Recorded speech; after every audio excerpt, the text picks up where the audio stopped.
এই সিংহাসনের উত্তরাধিকারী আইন দেশে, কিন্তু আমি চাই যেভাবে হোক এই রাজ্য করায়ত্ত করতে।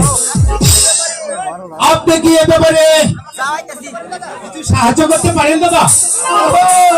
ছিল এক ভিখারির ছেলে আর মহারাজের ভাই, আজ তুমি হচ্ছ যুবরাজ।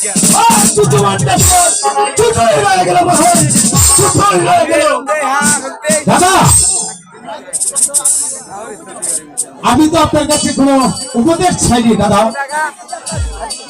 শুধু চেয়েছি একটু সাহায্য। অন্যায় কাজে শৈলেন কাউকে সাহায্য করে না, আর মনে রাখো তোমাকেও করবো না। তাহলে আমাকে দেখছি অন্য পথ খুঁজে বের করে নিতে হবে।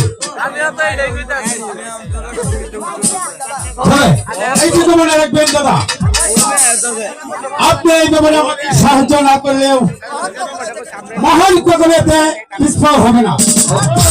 তাহলে তুমি এতটুকু আগিয়েছ মোহন, একটি কথা বলে যেন মোহন, যে মহারাজ তোমাকে রাস্তা থেকে তুলে এনে লালন পালন করে এতটুকু বড় করেছে, আর তুমি যাচ্ছ সে আমাদের মহারাজের বুকে জীবন, সেই সুযোগ তুমি কোনদিন পাবে না মোহন। যে আমি তুমি যা দিয়েছ সে আমি তোমাকে চালিয়ে করতে হবে মোহন, করতে হবে। জয় সেনাপতি।